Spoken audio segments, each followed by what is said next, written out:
Hi guys, today I have a short video for you. It's about a distressed Phalaenopsis that I put in my ICU chamber and I was able to save. If that's the type of content that you would like to know a little bit more, hang here with me and we explore that further. Let's start.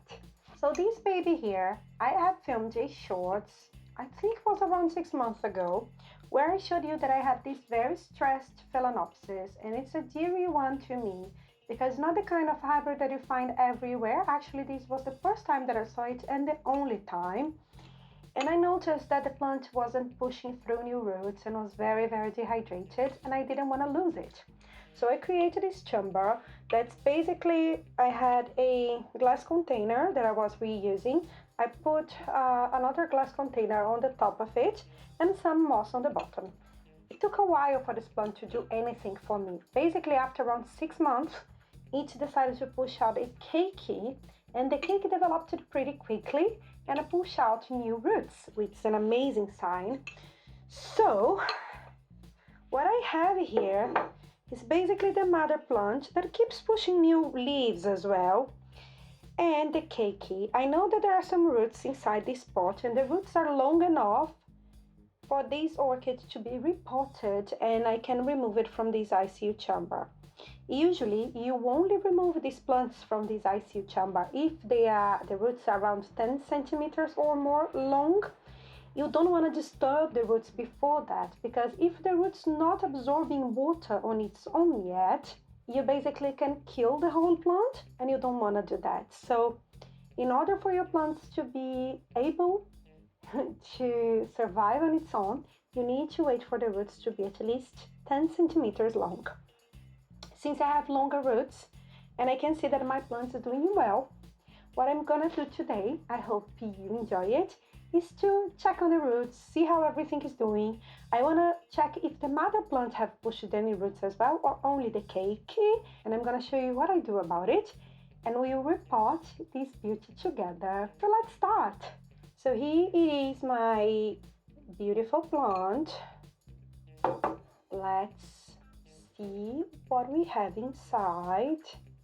It's cute, isn't it? The foliage has a gray tint to it, which is adorable and so beautiful. So it's fully potted in moss, and I don't know if you can see from there, but basically we have some longer roots coming, and moss is very easy to remove from the root system because it works like a cushion.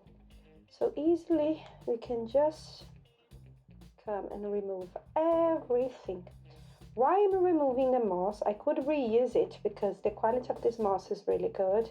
However, I want to see if the mother plant has any roots as well, or it's only the keiki. Why that's so important? Because I want to know if I can save the mother plant as well. I could pot them even together if I desire to. I don't need to separate them. I can see both of them are fully hydrated, and I don't think the mother plant has any roots. Let's see again. Okay, let me finally finish removing these. No, actually, let's get very close to it. I hope you'll be able to see it. This super thick root is coming from the mother plant, not from the keiki, I think. I'm not sure, to be honest, at this point. I think all the roots are coming from the keiki. Anyway, so after removing all of the moss, or almost everything that I could, I don't want to disturb any of these roots. They are all new. They were growing inside that chamber that I told you about. I cannot see any roots coming from the mother plant, and I think the mother plant is only completely alive because of the baby. Can you see I have even these roots attached here? And everything seems to be coming from the keiki itself. Very curious. And what I think is this root is feeding both of them. What I will do now is I will try to gently remove the baby from the mother plant. I don't know if I'll be able to do so. And anything that I do wrong here can basically, I don't want to use scissors, or I really don't want to disturb these roots. How beautiful they are. They are growing so nicely that for me it's a little bit sad to to have to touch them. You need to try very slowly. You can like basically do that and see if they will come off. Let's see. Yay, I was able to. Oh, no, no, no, no, no, no, no, no, no, no. So I think I've just lost 2 roots. Can you see here? That's where the cake was sprouting, where it came from. And I don't have, honestly, I don't have anything in here. I don't have any roots, but I wasn't careful enough. I believe something wrong happened here. And I don't know, if these roots, I think these roots were coming from the mother plant. Uh-oh. Can you see here the section that I told you about? Looks like it were coming from the mother plant, because I have this green point here that's not on the cake. So when I push it, I lost 2 roots, and I do think they were from the mother plant, so I wasn't expecting it. So every time that we do something like that, it's dangerous. As you can see, the roots were very, very healthy and everything. So that is my fault. And I cannot see any way where these roots could be possibly coming from the tiny keiki. It's done. I'm a little bit sad, but there's nothing else that I can do about it. I will try to keep it on the same chamber that it was before. Who knows? Yeah, and I will pot the baby separately, but I don't know if the roots came from it or if the roots came from the keiki. Either way, my loss. So I will repot now. Basically, I have this keiki with 3 leaves. Can you see how beautiful the leaves are? And all of these roots, so I have 4 roots and I have a new one coming here. I have a new root sprouting here. And I need to be very careful because this plant, it's a young plant and depends on these roots to survive. So I will start repotting it now. I will show you everything. 1 second. Hi, it's Ina here. I have to record that on top of the video because I lost part of the filming. So I laid out my tray, put some moss, bark, and slow release fertilizer, and I started potting up my keiki. On the base of the pot, I placed some moss. Then I was layering it with bark. And as soon as I saw that the cake would fit in the pot, I placed it in there.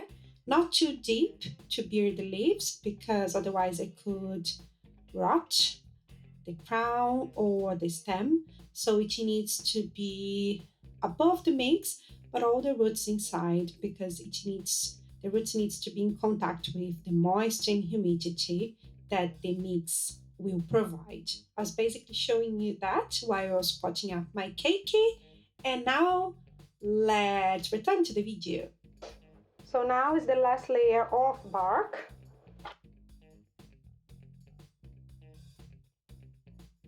I'll keep adding this layer of bark. It's kind of nice, covering up whole root system and also making sure that my plant is not underneath the median or anything like that. It's still a tiny baby with some thick roots, very, very thick roots. The Phalaenopsis is not a tiny one, it's like towards the medium size. It's only that tiny because it was suffering a lot, and the roots start, I think the bottom leaves are gone a long time ago, and then it starts pushing out smaller and smaller leaves. But the mother plant's not that small. The baby is small because it is still a keiki, so it is a baby. And the mother plant is because it's very, very stressed. That's why. And it just, I think, removed the last chance that it had to survive.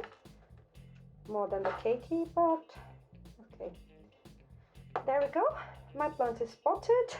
I will remove the tray here and let's conclude this video. So I have here my keiki fully repotted in the new pot. I have added bark and sphagnum moss on the pot and layered it evenly. I will water this pot now because my moss was completely dry, so it needs some water. What I want to show you in this video is basically that you can save your plant using the kind of setup that I showed you with the glass. So if any point I see that this plant is struggling, I can definitely even place the glass on top of this pot. And I use these high humidity chambers to attempt to save plants that are very stressed, and if they keep losing water to the environment, they may die quicker or faster. Some plants, they have some disease, or they have crown rot, stem rot. In these cases, sometimes if you create the high humidity chamber, the infection will develop even faster and your plant will die, but it was already very sick. For other plants, like this one, you give them another chance. So in this case, it worked because my plant stayed without root, completely rootless, for many months inside this chamber. After, I don't know, maybe 4 months, it pushed through a keiki and started producing roots again and was able to hydrate and to survive. What I want to show you is that it is possible to save some sick plants, and then when you have enough roots, if the roots are long enough, you can repot, separate it from its mother plant. Be extremely careful.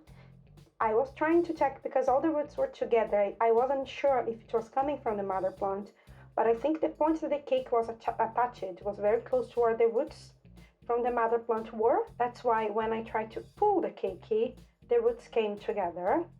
I should have just potted them together. I thought it would be better to separate the cake, which is fine. I think the cake will be fine on its own, but unfortunately I don't think I'll be able to save the mother plant. I hope you have enjoyed this video. If you did, please hit the like button, leave a comment down below, and subscribe to my channel. It helps me a lot, and I hope you have learned something with this video. I will see you next week. Bye bye.